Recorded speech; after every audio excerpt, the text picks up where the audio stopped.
Right now, more than 63 million Americans are walking around constipated, not occasionally, but chronically. And the number that should terrify you is that 65% of them are over the age of 60. That means if you're in a room of 5 people your age, 3 of them haven't fully emptied their bowels in days, maybe longer. But here is what nobody in Western medicine is talking about. In Okinawa, Japan, the island with more people over 100 than anywhere else on Earth, chronic constipation is nearly non existent in adults over 70. Not rare, nearly non existent. And it has nothing to do with colonics, fiber supplements, laxatives, or any of the things your doctor probably told you to try. It comes down to how they live every single morning. Small habits. Most take under 2 minutes, habits that cost nothing. I have ranked 7 of them today from least powerful to most powerful, so you know exactly where to start. And I will tell you this right now. The number one habit on this list is something almost every American does every single day, just completely wrong. By the end of this video, you are going to understand why your digestion has been getting slower every year, regardless of how much water you drink or fiber you eat. And more importantly, you will know exactly what to do tomorrow morning to change it. Stay with me. This one is worth it. Here is the physiology nobody explains to you. After 60, constipation becomes dramatically more common, affecting roughly 1 in 3 adults in this age group, according to data from the National Institutes of Health. But peer-reviewed research shows something surprising. For most healthy adults, the colon itself remains capable of normal function well into old age. The real problem isn't your colon breaking down. It is that age-related changes in your autonomic nervous system have gradually weakened the signals your colon depends on. Specifically, the strength and frequency of peristaltic contractions, the wave-like muscular squeezing that moves waste through your large intestine, can decrease with age-related nerve changes. When those signals weaken, 3 things happen simultaneously. First, transit time slows. When waste stays in the colon too long, the colon continues to do its job of absorbing water, which makes the stool harder, drier, and much more difficult to pass. Second, your gut microbiome shifts. Beneficial bacteria like lactobacillus and bifidobacterium need regular transit to thrive. When waste stagnates, opportunistic bacteria multiply. This imbalance, called dysbiosis, has been linked in peer-reviewed research to systemic inflammation, not just digestive discomfort. Third, and this is the one doctors almost never mention, your gastrocolic reflex weakens. This reflex is a direct nerve signal from your stomach to your colon that triggers movement every time you eat.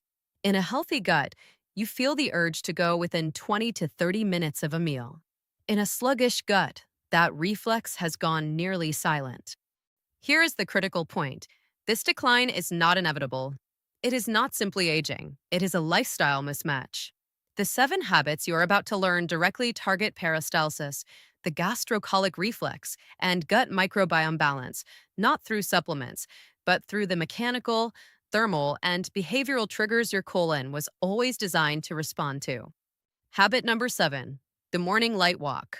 This one surprises people not because walking helps digestion, but because of this specific mechanism and why most Americans are doing this completely wrong. In Okinawa, adults spend an average of 20 to 40 minutes outdoors within the first hour of waking. This is not vigorous exercise, it is slow walking outside in natural light. Morning light exposure within 30 minutes of waking resets your circadian clock and triggers a natural, healthy cortisol rise that directly stimulates intestinal motility. Research on circadian biology published in journals confirms that your colon follows a strict daily rhythm, with peak contractile activity naturally occurring in the morning hours. Morning light exposure directly resets that circadian clock and helps ensure your colon's morning activity window fires on schedule. The walking itself adds a mechanical component, as each step creates a gentle vertical compression through your abdominal cavity, physically nudging your colon. But here is where Americans go wrong. Most people either stay inside all morning or they go for an intense workout which redirects blood flow away from your digestive tract to your muscles, temporarily slowing gut motility. The Okinawan approach is specifically slow and specifically outdoors. Habit number 6, specific meal timing, and the 20-minute gap. Most Americans eat their first meal within minutes of waking, coffee, then immediately food, or food while standing at the counter, still half asleep. In Okinawa and across most of rural Japan, the body is given time to wake up fully before food enters the system. And there is a specific reason this matters for your colon. Your gastrocolic reflex is strongest in the morning after an overnight fast. The moment food enters your stomach, particularly warm food, that reflex fires, but only if your digestive system is already awake and ready. When you eat immediately after waking, that reflex fires weakly or barely at all. Giving your system 15 to 20 minutes to activate before your first meal helps ensure your gastric reflex fires at full morning strength. The practical habit is simple. Wake up, drink warm water, move gently for 15 to 20 minutes, even just slow walking around your home, then eat breakfast. That sequence gives your nervous system time to shift out of overnight slowdown mode. Habit number 5, fermented foods. Specifically, the right ones prepared the right way. Japan has one of the highest per capita fermented food consumptions in the world: miso, natto, tsukemono. These are not side dishes in Okinawa. They are daily staples eaten at almost every meal. Here is what the science actually shows. A 2021 study published in Cell found that a diet high in naturally fermented foods increased microbiome diversity more effectively than a high-fiber diet alone.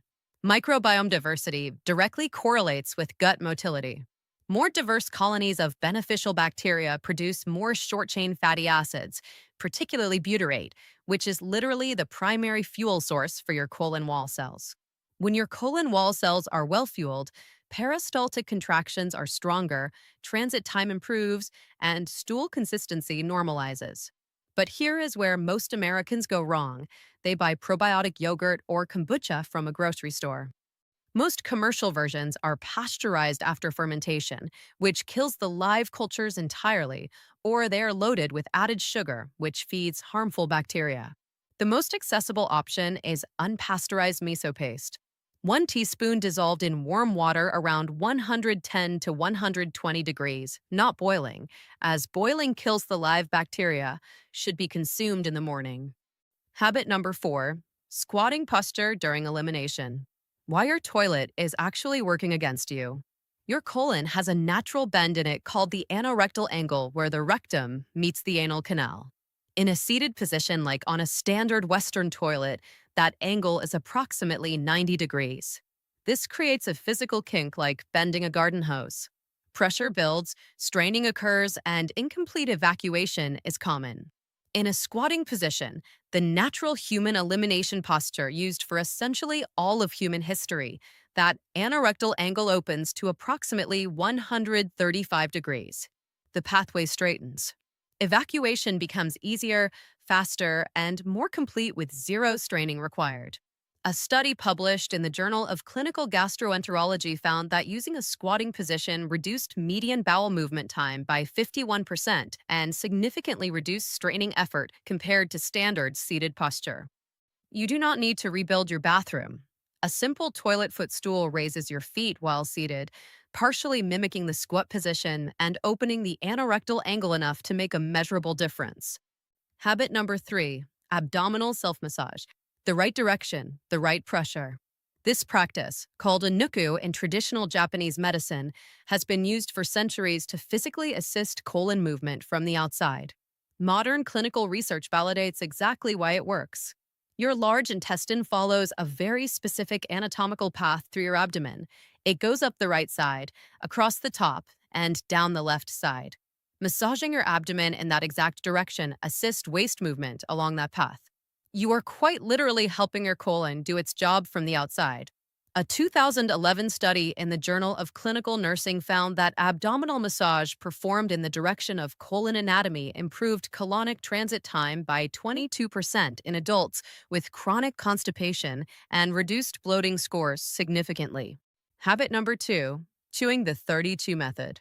This sounds so simple that most people dismiss it immediately. That is a mistake. Here is the physiology. Digestion does not begin in your stomach. It begins in your mouth. Saliva contains amylase, which begins breaking down carbohydrates immediately. Thorough chewing increases the surface area of food particles dramatically, allowing digestive enzymes throughout your entire gastrointestinal tract to fully process what you eat. When food is inadequately chewed, large particles reach the colon partially undigested, becoming fuel for bacterial fermentation, producing gas and bloating. A meta analysis published in the American Journal of Clinical Nutrition found that increasing chewing repetitions reduced digestive discomfort by 26% and improved overall nutrient absorption by approximately 15%. The Okinawan cultural norm is approximately 30 chews per bite before swallowing.